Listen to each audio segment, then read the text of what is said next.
All right, I want to say good morning, good afternoon, good evening to wherever you are in the world. My name is Janet Warburton. I work for ARCUS and I run the PolarTREC program. Today, Judy Fonstock in New Hampshire is helping me out with this event. We're really excited to be talking with the team somewhere in the Southern Ocean. They'll let us know where they're at. That has been working off of a glacier and down in near Antarctica.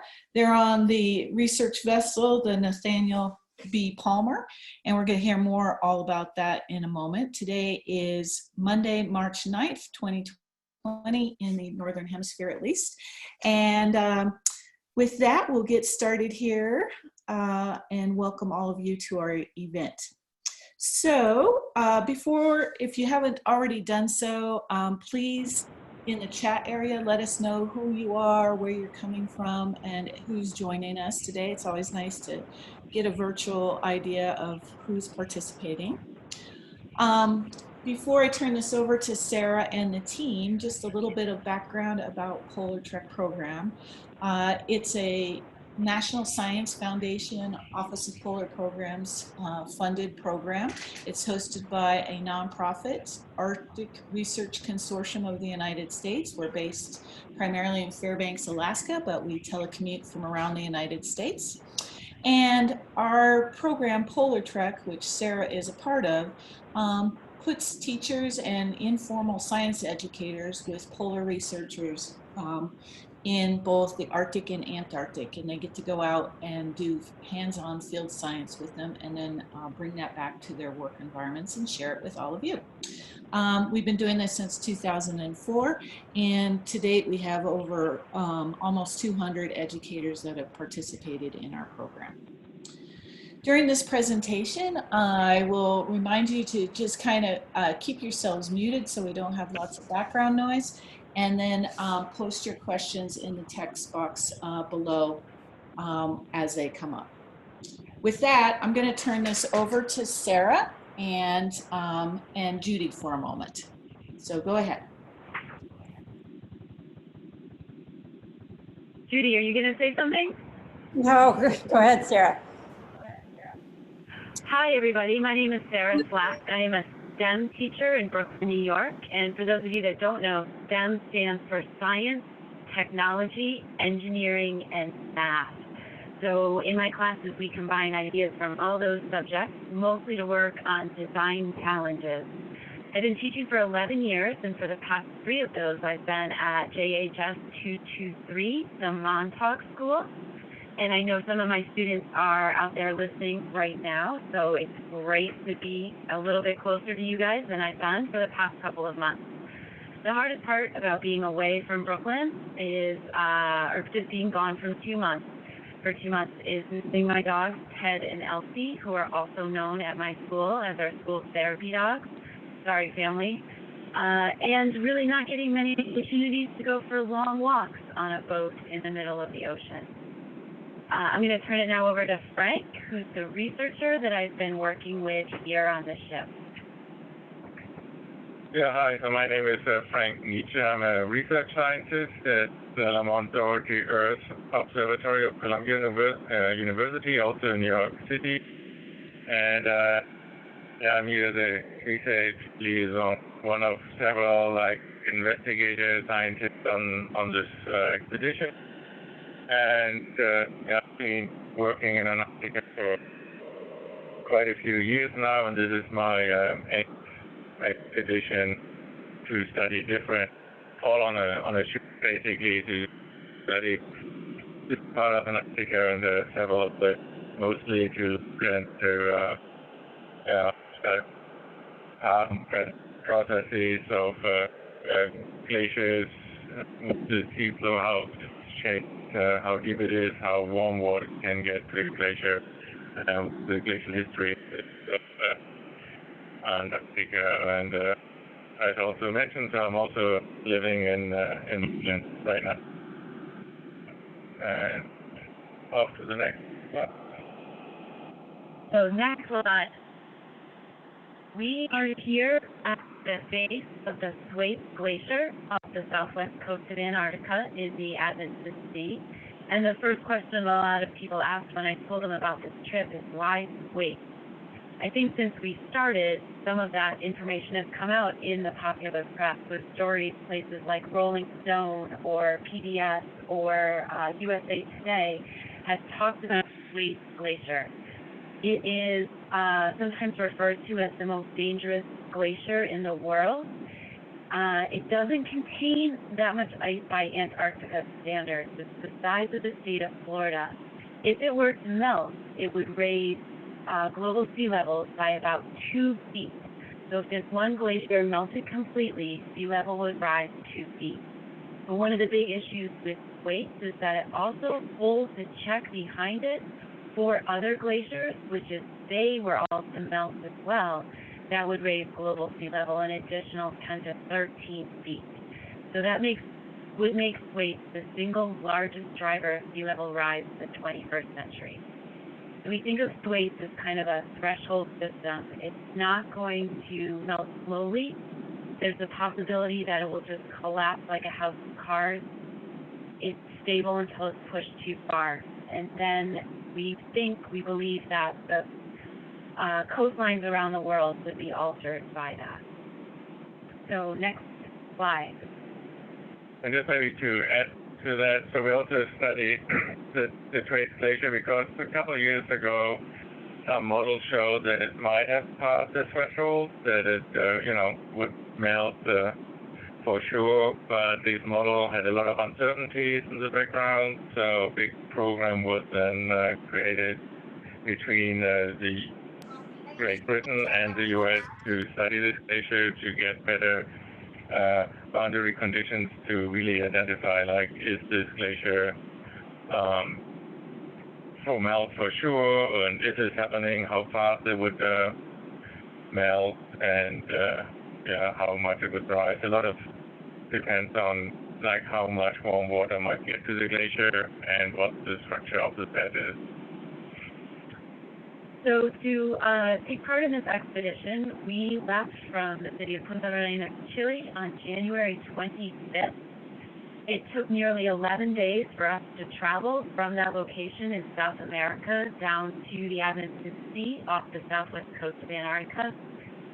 We will be returning to port March 25th. So all in all, 2 months aboard the vessel that we came here to do. So if you could switch to the next slide.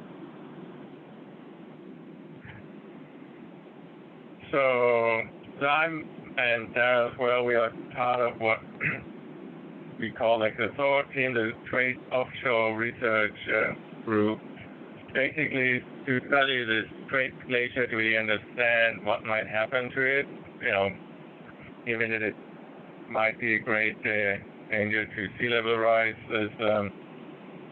There were like several research projects funded, including some people who model improve the models of the glacier, some people who study the glacier on ice itself, and like 2 projects to study basically the glacier from the ocean side. So our group is doing more of the geological background, like the recent history, how has the Thwaites Glacier behaved in the past, what is the seafloor like in front of it. It gives us some idea what the bed underneath the glacier might be. So, if the bed will support fast-flowing ice or slow-flowing ice, and we're also looking for pathways for warm water, which is the main cause of the melting, where and how much of the water could go in. Other groups are like studying more details of the oceanography of the glacier. And this graph here shows the different components. There's a lot from air, from satellite, on the ice, and modeling in the lab as well. Okay, so on the next slide, there's a picture of really all the aspects of Thwaites that we are focused on here. The warm ocean water that's coming up and under the ice shelf, which has been pushed out to sea by the force of the glacier behind it. That grounding line that's on the left-hand side of the image shows where the glacier meets the land, But under or in front of that grounding line, all of that ice is really vulnerable to being melted from the warm seawater underneath it. Ice doesn't actually melt that much in the air. We have seen some warm days here in Antarctica. Some of you pointed out the news story where the warmest ever Antarctic temperature was reported in, I think it was either early February or the end of January. And that does affect the ice to some extent, but a lot of the melt that's happening, the majority, almost all the melt that's happening is occurring because of the interaction between the ocean water and the ice of the ice shelf and even the ice of the glacier. So this diagram shows why we're worried about the CDW, the circumpolar deep water that I've mentioned in my blog post, and we're going to talk more about today. We also have seen some instances of calving occurring as we've been in the Amundsen Sea. That's when large pieces of ice break off the end of the ice shelf and turn into icebergs instead of being attached to the front of the glacier. So we'll mention iceberg calving a few times. The katabatic winds, I just did a blog post about that yesterday, and those aren't necessarily affecting the ice that we're studying, but it does affect our life on that ship quite a bit, so we'll come back to that as well. So next slide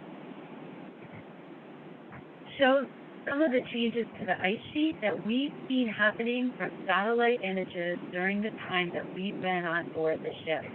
The ice front of the Pine Island Glacier has crumbled. So we saw for, Frank, do you remember the date on that?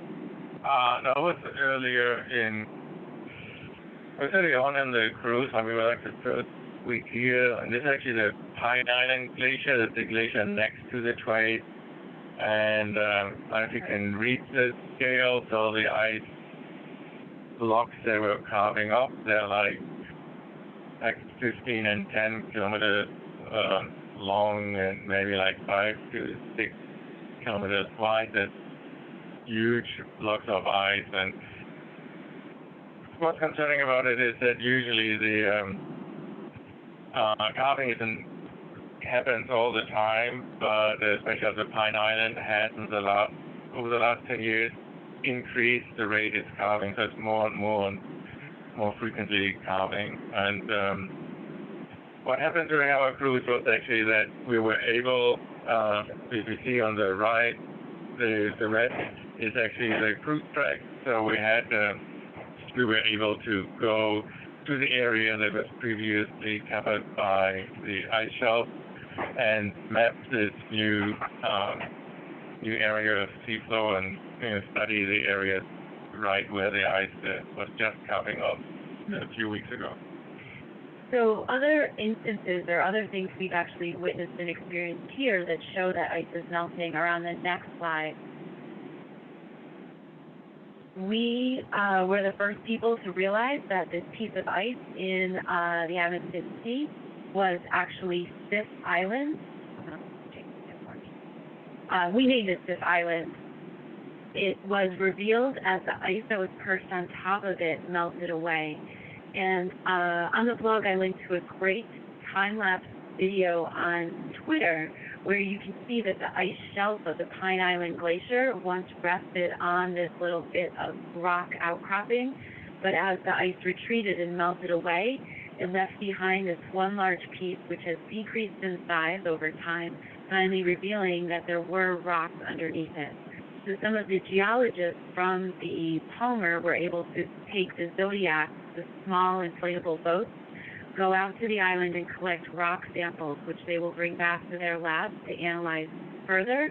There's not a lot of opportunities to collect large pieces of rock from Antarctica. Most of the rock is covered with ice.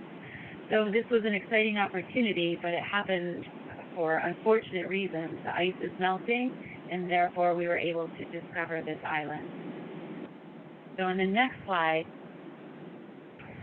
we're going to talk a little bit now about the reasons that Thwaites is melting so fast. One of the biggest causes of the melting of Thwaites is changes in the water temperature and the flow of the circumpolar deep water. So this is the water that is reaching up and under the glacier, hitting the ice shelf from below, but also even infiltrating the space between the ground and the glacier to melt there as well. By understanding the seafloor using things like multi-beam mapping, which is the top picture, and taking cores of the sediment on the seafloor, which is the picture at the bottom, we can better understand how the glacier has changed over time, how the CDW has changed its path, and how those things might continue to impact Thwaites Glacier in the future. So next slide. One of the first pieces of technology that we deployed here on the boat is called the CTG array. This is a very common system used when people are trying to study ocean water. It collects both water samples, but also as it goes down and while it comes back up, collects information on water chemistry. So we are able to measure how much dissolved oxygen is in the water, the temperature of the water, the salinity of the water, and also the presence of chlorophyll, which lets us know how much phytoplankton is present in the water at every depth. So we often do the CTDs in a transect. We just finished one of these yesterday. It's a long line. We did 6 CTDs along a distance of how many miles, Frank? 60 maybe. 60 miles of speed, yep, and we would put this thing down. Depending on the depth of the water, it can take a couple hours to put it down and bring it back up. And then when it's brought on board, additional samples are collected from it. It also gives us a continuous readout of the data it's collecting. Before we switch to the next slide, I just want to point out one important piece of safety here that you can see in this photo. This is Rich, one of our technicians. He's wearing a helmet, he's wearing a float coat, but you can see he also has a tether or a piece of line that he has attached to a belt, and that's holding him in the ship. You're not allowed to be that close to an open doorway on our ship without being attached to the ship. So whenever someone is that close to an opening, they have to be tethered or hooked into the ship. If you change to the next slide, we'll show you some of the data that was collected. Yeah, just jumping in here. So one of the reasons, of course, is that just mentioning the warm water is the main driver for the melting of the ice. So we basically, with the CDDs also monitoring and measuring like how warm is the water near the glaciers on different, distances away from the glacier. And every ship that comes in this area usually does it to monitor like how much warm water is there, how deep is it, is there an easy way for this water to get close to the glacier, and how much capacity the water has, basically how much heat to melt the glacier. And so I just want to respond to a couple of the questions that I see people asking here. First, I saw a question from Olivia who asked why this glacier was so dangerous. And the reason is, Olivia, because it does kind of act like a stopper in a bottle. It's holding other ice back behind it. So we think if Thwaites melts significantly, other parts of the West Antarctic ice sheet will also be able to continue to flow into the Amundsen Sea and the Southern Ocean. Another reason is that the ground under Thwaites is tipped backwards, so it actually goes down from sea level as you move further out into the West Antarctic ice sheet. So if you're standing at the very edge of the Thwaites Glacier, facing back towards land, and you started to walk across the top of the glacier, the ice itself that you're walking on would be flat, but the land way down under that ice is tipped away from the ocean. So if water starts underneath the land, it's now flowing downhill, and that's going to give it access to a larger amount of the ice, and therefore more of the ice may melt. Olivia also asked about calving, or somebody asked about calving, sorry.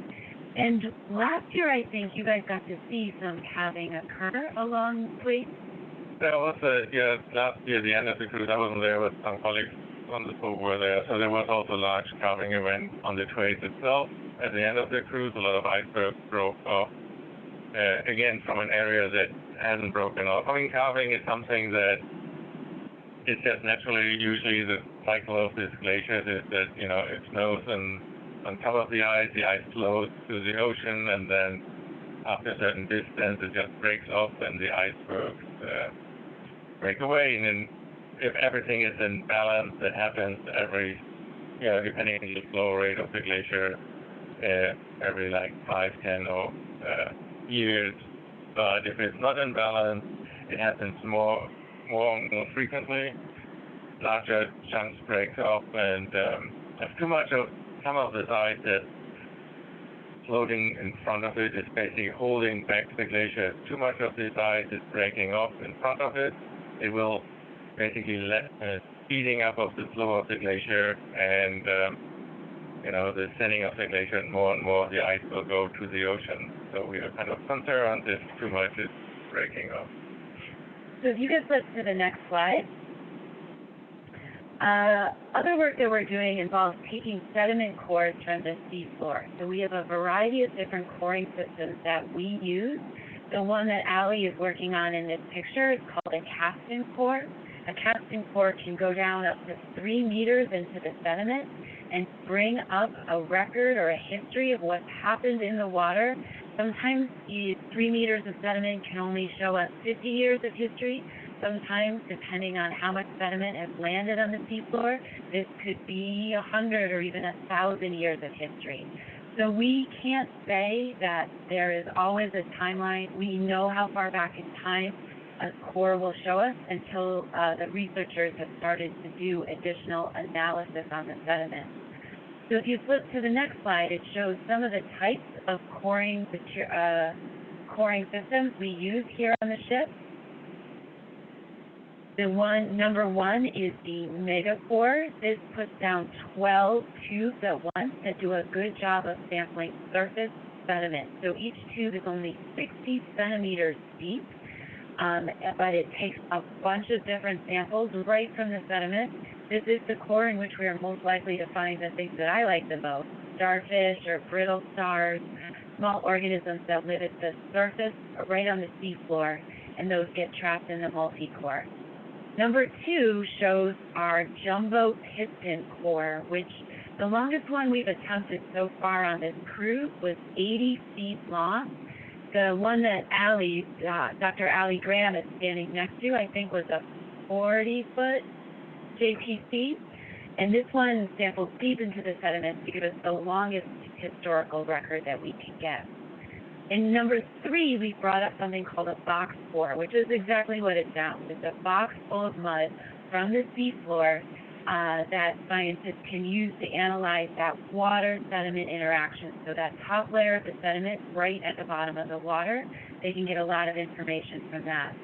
Picture number 4 shows Frank and Allie rinsing off the outside of the casting core, which was the one you saw in the last picture on the bench in the lab. And then finally, there's a picture of the casting core coming up.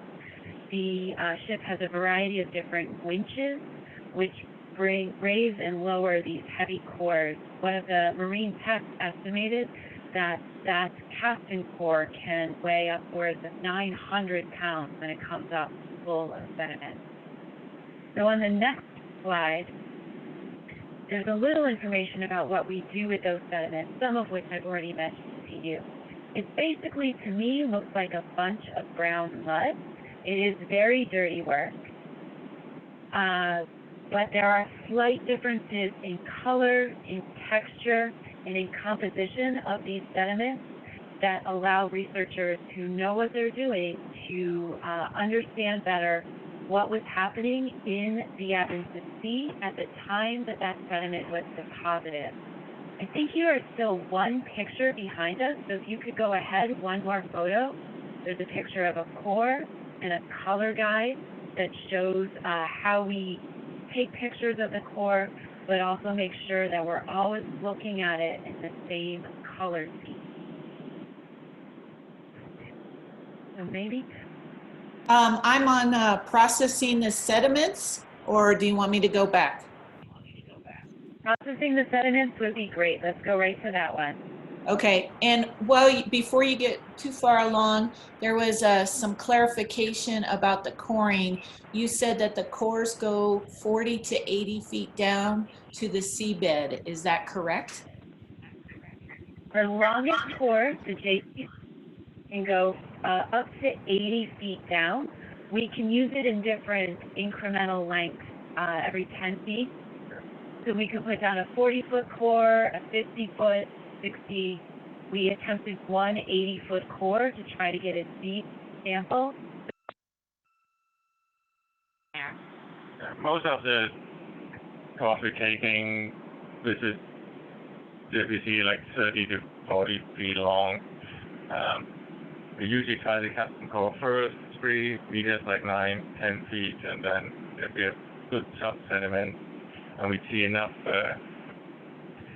sediment as the data of the sonar, we go and look for deeper ones. And the picture you see now is some of the sediment, like the long cores, we cut in sections and they grow directly in the lab. Others are being sampled directly on the boat here, and for subsamples for grain size, chemical analysis later in the lab, and for dating. And there's a lot of tools like plastic spoons, metal scrapers, and things that we use for sampling the samples. And you'll describe a lot of the work is actually done later in the lab. It takes often years to analyze all the sediment we've taken in one expedition. Okay, so another way, so we switch to the next slide. Seafloor mapping. I talked a little bit about this in a blog post, how we use sonar systems to better understanding the shape of the seafloor under the ship. There are two systems that we use. One's called a Nitsche and the other is multi-beam. But both work in a similar way. They bounce waves off the bottom of the ocean, and as come back up, the systems are able to create a map of the floor, the shape of the seafloor under the ship. Yeah, we are ready on the next slide. And I'm going to type in some answers to some of your questions. I see Braden has asked what happens if a glacier melts. That's a great question, Braden, and it's one of the main reasons we're here is that when a glacier melts, all the water that was frozen in that glacier goes into the ocean. And we are worried that ocean levels might rise, which if you live close to a beach or close to the coast, that means that the ocean will get a little bit deeper. And so we are trying to figure out what is causing the glacier to melt, because we know that the water that melts from the glacier goes into the ocean and causes the seafloor to rise. So our two different systems of sonar mapping create very different pictures of what the bottom looks like. And I'm going to let Frank talk about those two systems. The top picture on the right is the multi-beam, and the bottom picture on the right is data from our distant sonar machine. Yeah, these are both sonar systems. We're basically sending sound to the bottom of the ocean, and the first one on the top, the multi-beam, is, if you look at the left, it's basically, instead of one beam, we have multiple, like say over 400 individual sound beams that we send to the ocean. We can map a whole wide swath, sometimes several miles wide of the ocean at the same time. So we get a very detailed pictures of how deep it is, of mountains, underwater, ridges, basins, channels, very detailed pictures of the bottom. And then we can identify, for example, glacial features like moraines and glacial lineation that tell us where the glacier has been in the past and how it has moved in the past. And the second system, what we're using, it uses a lower frequency sound that actually doesn't give us a very detailed aerial view, but it can penetrate a little bit into the bottom, into the sediment, so we can use this to identify softer sediment that we then can core with our coring systems to get a sample. So if you switch to the next slide. the thing maybe you've all been waiting for, and the thing that has been the highlight of the trip for me, was the opportunity to go out with our seal tagging team. These were two researchers from the University of St. Andrews who have a permit that allows them to go onto one of the islands where there are both elephant seals and Weddell seals present, and attach transmitter to the head of 12 different seals with the goal of collecting data from the seals as they dive down to the bottom and then surface to breathe. So flip ahead one more slide to show pictures of both the Weddell seal and the elephant seal on the beach. And the reason why this is done is, again, we want to find out about the warm water, and we can do this with the CDD system that was mentioned earlier, but we only can do this where we are with the ship, and only when we're here with the ship, and we're only here for, even it's like lasts along 2 months, but it's only a short part of the entire year. So with the tagging of the seals meant that they're putting like mini CDD sensors onto the seals and then record salinity and temperature while they were diving for almost the whole year. So we get data even, from this area, from the water, even when the ship is not here. So if you forward one more slide, actually now we need to go 2 slides. It looks to me like we're still on the picture of the multi-beam and the Knudsen sonar system. If you flip ahead to the next slide, there'll be a picture of the Weddell seal and the elephant seal.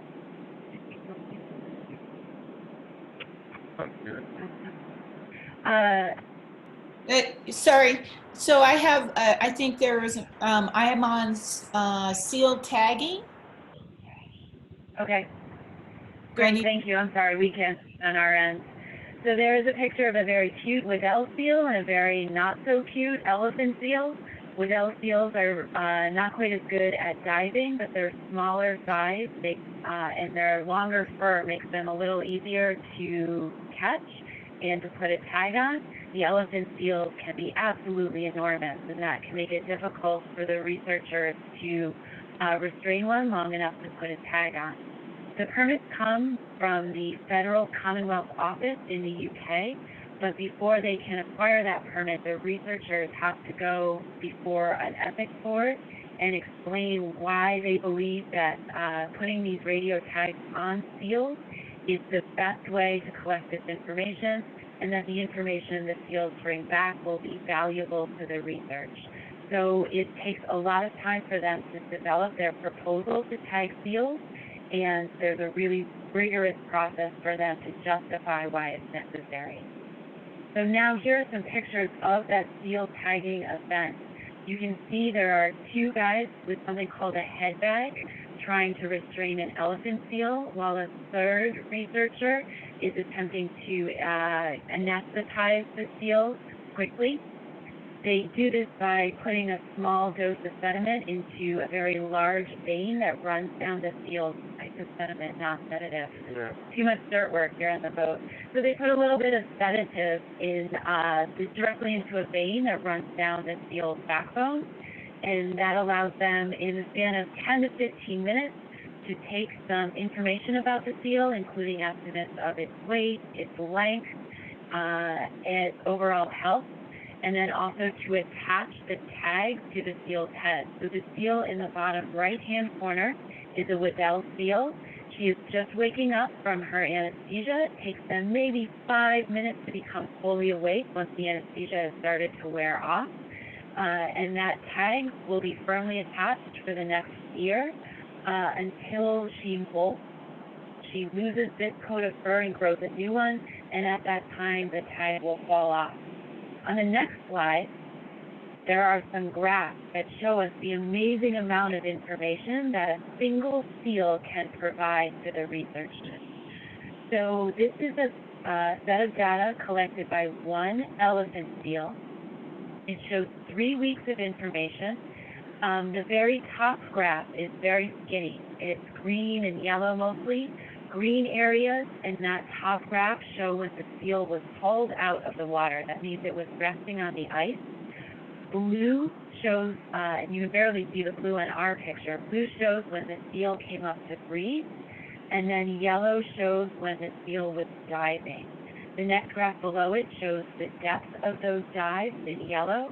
And finally, the very bottom graph is such a pretty picture of blues, greens, and reds, shows the temperature of the water where the seal was during its dive.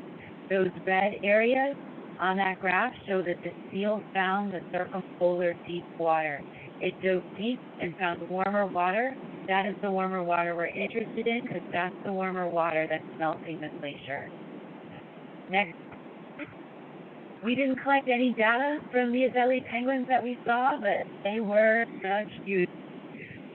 We will go really fearless, 100% committed, depending where they want to go. They just waddle along. Sometimes they trip and fall over and get right back up and keep waddling along.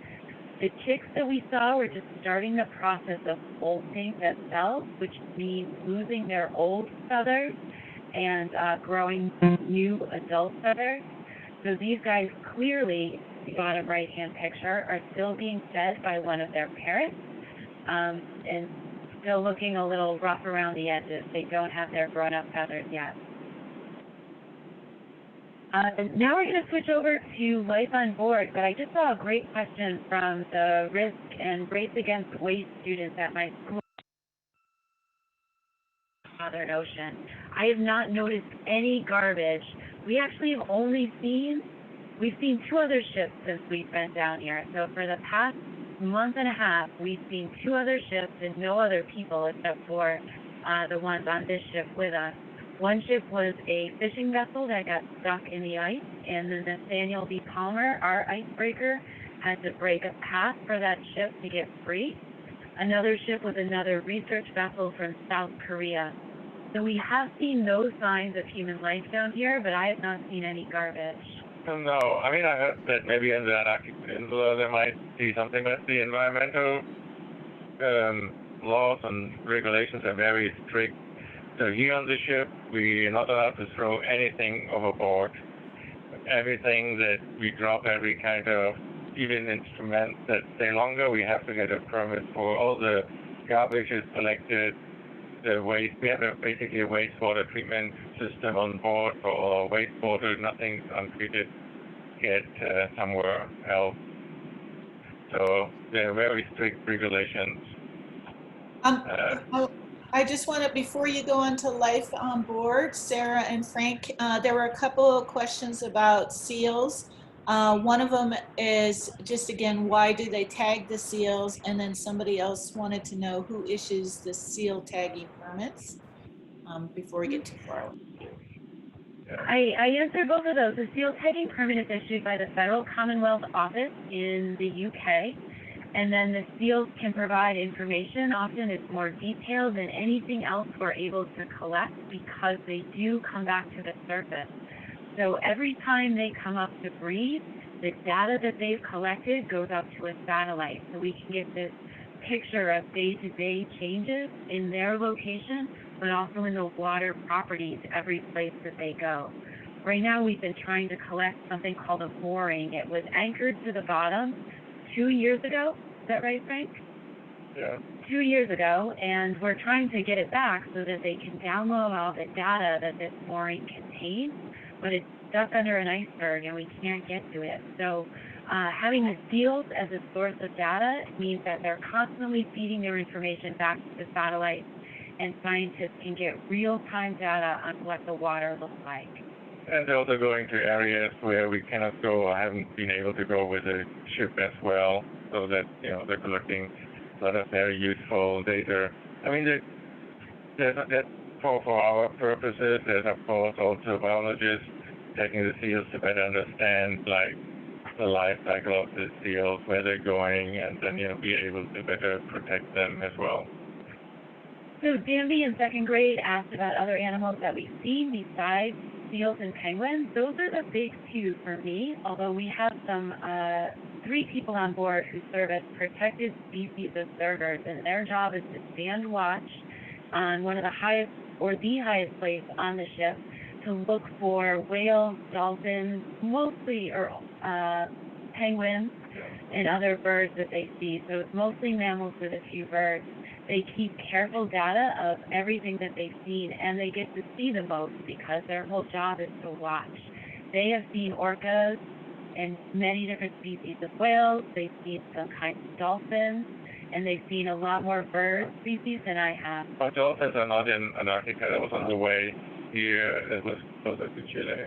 I mean, otherwise there's birds in addition to penguins and geese and whales. And we do also have put a camera system and some of our instruments that below underwater. So we have also seen some sea spiders, sea stars, and creatures that live on the bottom of the ocean as well.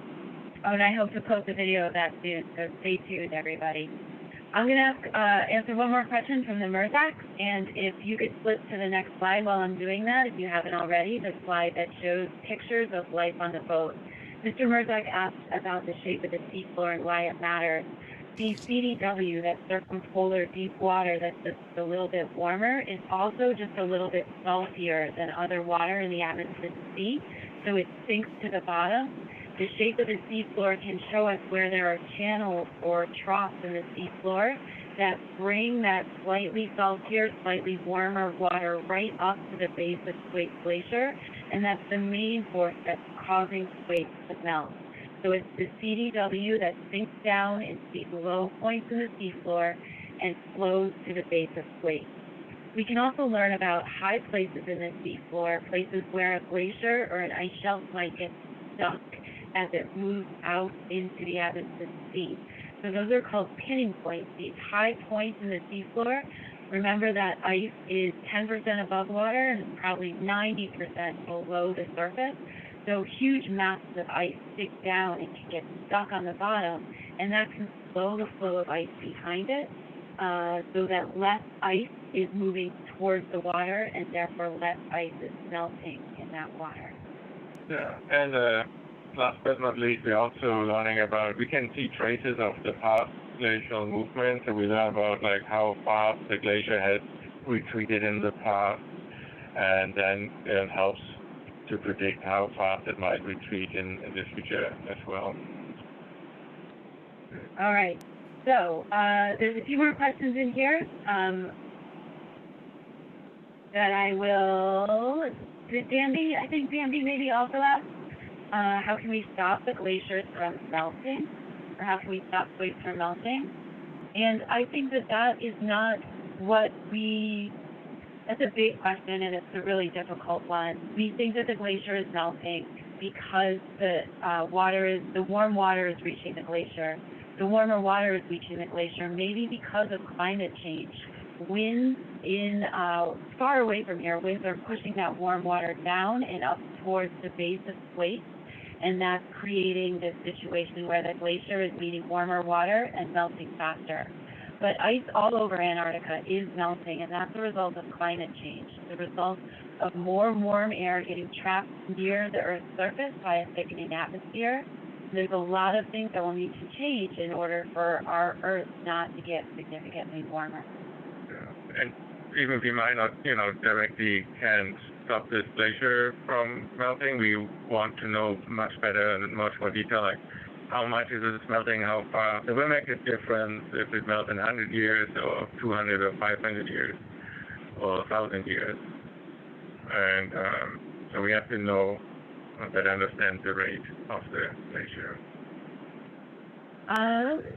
So now if we could tell you a little bit about what it's like on board. There are 3 pictures on my screen, I think also on yours, that show a bedroom, my bedroom on the ship, that show the office where I do most of my work, and that show the winch control room, the aft control room where I love to hang out. One of the main things I want you to notice is the floor of all 3 of those spaces.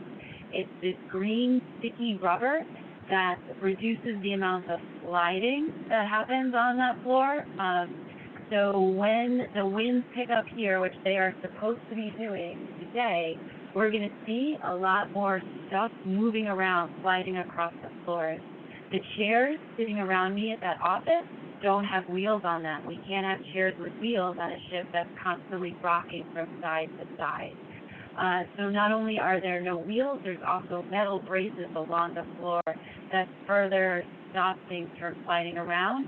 Sometimes we screw things right into those metal braces so that nothing can slide. If you switch to the next slide, one of the most important things about the ship is the galley. So we get fed very, very well here. I've been surprised by how good the food is. Frank, is it always this good? I think on this flight goes at the time. It's not always as good as on this specific cruise. I think we are lucky to get cook. It's always too good, I think. and there's also like we have 4 meals a day because on the ship we operate 24 hours and like all the time in 2 shifts. So there's breakfast, lunch, and dinner, but then there's also at midnight another meal for the people who get up or at midnight to work or finish their shift at midnight. And there's always different options, and you can always in between go and get coffee, tea, snacks, cake. My students just noticed the diversity of Pringles we have available. There are like 8 different flavors of Pringles on board, but my favorite is on that top shelf in the picture next to Issa. There's a big container of Doritos, and that's been the thing I go for as my snack. Yeah. They also, this cruise have put out some nutmegs. That's my favorite. Yeah, that's healthy, Frank. Today we just had another birthday, so our cooks are also great about celebrating birthdays whenever someone has one here on the ship. We had a big cake for Valentine's Day, we had a big cake for Mardi Gras, and I bet they're going to make us something green for St. Patrick's Day next week. All right, next slide. So because we are in such a remote location, because the waters here can be very rough, we always have to keep in mind our safety, and the crew has to keep in mind not only their safety, but the safety of every passenger. So we have drills here on board, just like you do in school.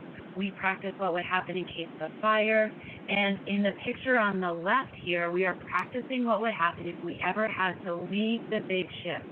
We are in a lifeboat. It is fully enclosed, so it not open on the side. We are strapped in. Each of us gets a seat that has a straight back and a hard bottom. It's just a wooden seat with a seatbelt hanging behind it. We strap ourselves in, and we would be in that ship if it were a real emergency, probably for close to 72 hours before someone could rescue us. We were in that ship during the drill for less than 10 minutes, and it was not very comfortable just to be there for 10 minutes. Whenever we're working out on deck, we have to wear proper safety gear. So in the picture on the right, I am modeling that proper safety gear. It is wearing a hard hat.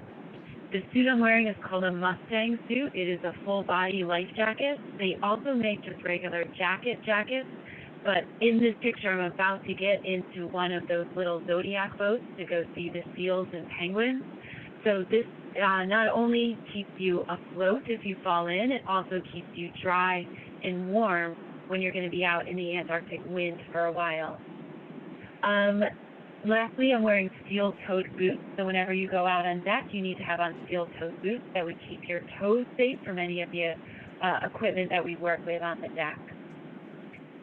And last picture are some of my favorite things about being here: sunsets and sunrises, and then the ice all around us.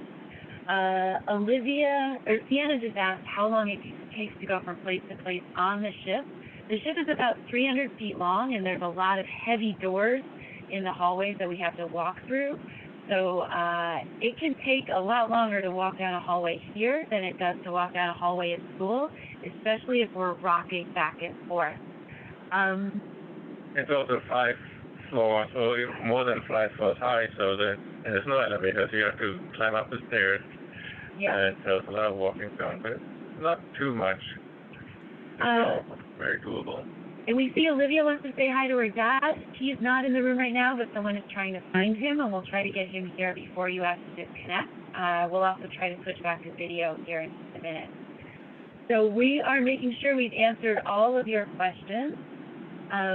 Someone asked again about ice calving. We were not right at Pine Island Glacier when those big pieces broke off on February 9th. We weren't too far away. We didn't see any of the effects from that. But I noticed when I was out with the seal tagging team close to Edwards Island, watching a piece of ice fall off an ice sheet a ways away and seeing the big wave that was created by that. It would be scary to be in a small ship and be very close to an ice front when it calves. But in our big ship, I think we would always be safe from that kind of thing. Yeah. And I mean, we basically knew about the calving because we're getting regular satellite imagery of the sea ice data because we want to find the best way through the ice and see where it's open and where it close up too much to work in. So we're getting constant update on sea ice data, and then we noticed that this calving event happened. And someone asked about the galley and the food making of that. I actually asked our cooks about that as well. And they said over time they've learned some lessons, like you don't use the deep fat fryer when the seas are pretty rough. So they do change what they're making depending on the conditions outside. They also change the amount of food that they make because when a lot of people are seasick, they end up with a lot of extra food. So as the wind continues to pick up here, they'll probably scale back the amount of food that they're preparing for the next couple of meals because there will be people who, like me, who won't be able to eat. They have stoves with a special metal ring around them so the pots don't slide off easily if the seas go too rough too. I did not go to Stiff Island. Other people did. I had the chance to go and see the seals and penguins, so we try to give as many people as possible an opportunity to get off the big ship and into the little ship. So we sent the researchers, other grad students who were here to Stiff Island. We were able to get the big ship pretty close to Stiff Island so that it only took them 20 minutes, 10 minutes. Neither Frank nor I were able to go to Stiff Island, so I don't know how long it took them to get there. Let me make sure if anyone else has questions, now your chance to answer them because we're running low on time here. While you're doing that, I wanted to let everybody know you can turn on your videos now so that the team can see you. I stopped sharing the presentation, and if you look at the RV Palmer, you'll be able to see Sarah and Frank there. So. And Sarah, there was one question I don't think you saw, which is how do you get power on the ship? Oh, so actually that's not, so this ship, the 300 feet, the whole below deck is a massive engine room. Sarah hasn't seen it yet. There will be engine room tours later. I've seen it in a previous expedition. So they have the 4 engines, and they also have massive generators. So all the powers are, generated on the ship. And the amount of power, I don't really have the numbers in my head, but it's a lot. You can definitely power out a whole block of houses with that. There's so much scientific equipment running on this ship. We have so many things going that we do need a lot of power, but we've never had issues with losing or not having enough power to keep everything running. Great question.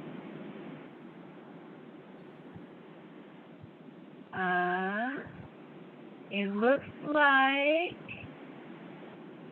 are there any more questions that we haven't answered yet? I see one from my risk team worried that the ice might collapse.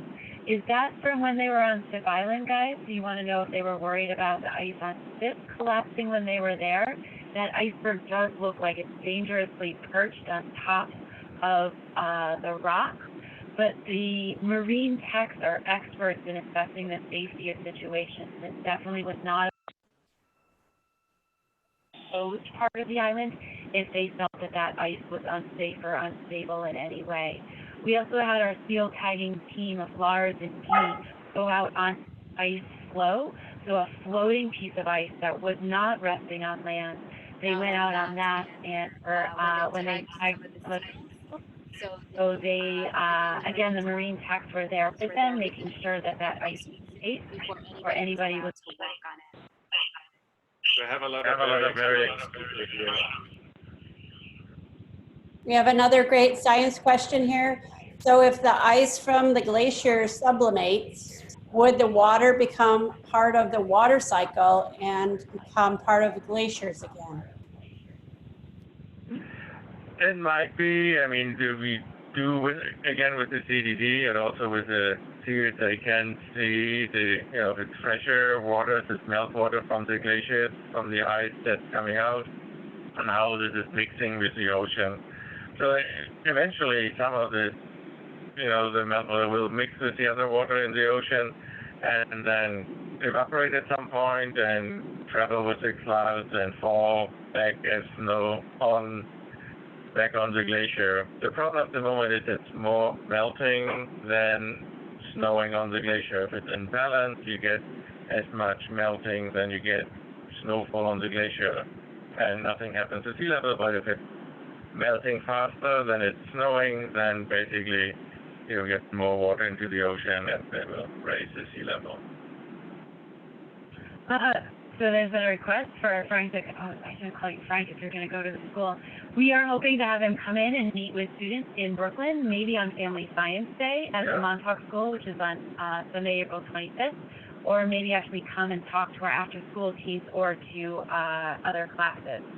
And Mike is not here yet. I can run out and try to find him. You want to call down? I don't know. Yeah. Oh, you want to answer this? Yeah. So if there are any more questions, I will answer them now. Frank's going to call down. Do you want to run down? Maybe he's lurking right outside. So I don't think they have a PA system here on board. There are bells when there's an emergency. There are alarm bells here, just like there are at school. Oops. Announcements for everybody.